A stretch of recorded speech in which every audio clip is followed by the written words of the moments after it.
নমস্কার বন্ধুরা, আমি ডোনা রিগালিস লাইফ কিচেন চ্যানেল নিয়ে তোমাদের সামনে এসেছি। আজকে আমি তোমাদের জন্য মুচমুচে ফুলকপির পকোড়া রেসিপি নিয়ে এসেছি। এই রেসিপিটা চা কফির সাথে তো দুর্দান্ত লাগে খেতে, এছাড়া গরম গরম ডাল ভাতের সাথেও কিন্তু দারুণ লাগে।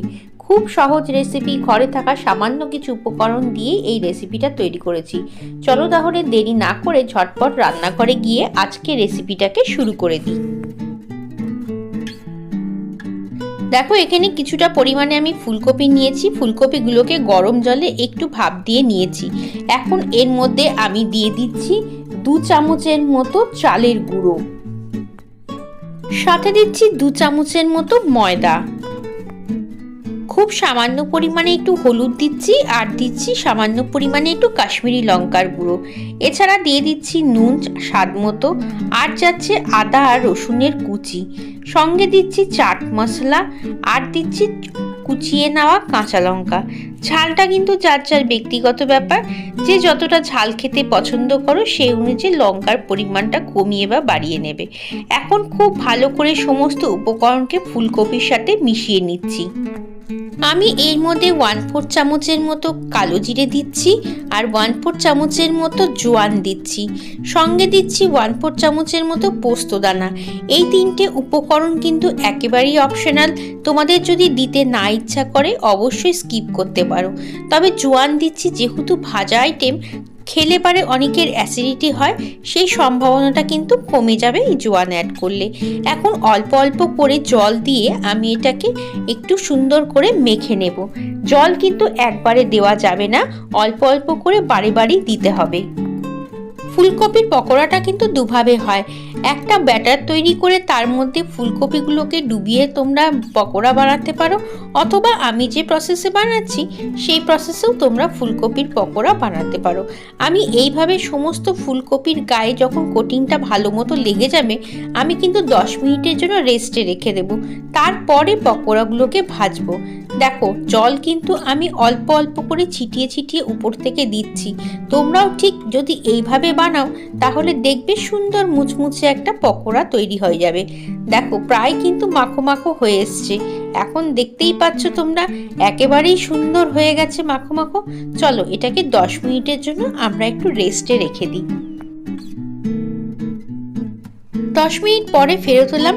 দেখতেই পাচ্ছ ফুলকপিটা একেবারেই রেডি হয়ে গেছে ভাজার জন্য। চলো এবার গরম তেলে ফুলকপিগুলোকে দিয়ে পকোড়া ভেজে নিই। আমি ভাজার জন্য হোয়াইট অয়েল ব্যবহার করেছি, তোমরা চাইলে সর্ষের তেলেরও ব্যবহার করতে পারো। খুব বেশি পকোড়া একসঙ্গে আমরা ভাজবো না, তাহলে গায়ে গায়ে লেগে যাবে এবং ভাজাটাও ঠিক হবে না। যতটা পরিমাণ তেলের মধ্যে আটবে ফুলকপি ততটাই কিন্তু দিতে হবে। আর ভাজার সময় গ্যাসের ফ্লেমটা একেবারেই মিডিয়াম টু স্লোতে রাখবে। অল্প আঁচে যদি আমরা ভাজি তাহলে বেশ সুন্দর মুচমুচে পকোড়া তৈরি হবে। আর যদি বেশি ফ্লেমে ভাজতে যাও তাহলে ওপরটা পুড়ে যেতে পারে আর ভেতরটা সুন্দর করে ভাজা হবে না। সেই জন্যই বলছি, খুব মিডিয়াম টু স্লো ফ্লেমে ফুলকপির পকোড়াগুলোকে ভেজে তুলে নেবে। এই ফুলকপির পকোড়াগুলো সন্ধেবেলা চায়ের সাথে তো দারুণ লাগে খেতে। আর শীতকালে আমাদের সবারই একটু সন্ধেবেলা চা কফির সাথে স্ন্যাক্স খেতে মন করে। এরকম ফুলকপির পকোড়া বানিয়ে যদি চা কফির সাথে সার্ভ করো তাহলে দেখবে বাড়ির লোকজন কিন্তু খুব খুশি হয়ে যাবে। আর বাইরে থেকে কিনে আনারও কিছু দরকার পড়বে না। বাড়ির বাচ্চারা সন্ধেবেলা তো খাওয়ার জন্য বায়না করেই, এরকম পকোড়া বানিয়ে দেবে, দেখবে হাসি মুখ করে খেয়ে নেবে। দেখো, কথা বলতে বলতে পকোড়াগুলো কিন্তু প্রায় ভাজা হয়ে গেছে। এখন পকোড়াগুলোকে আমি তুলে ফেলবো।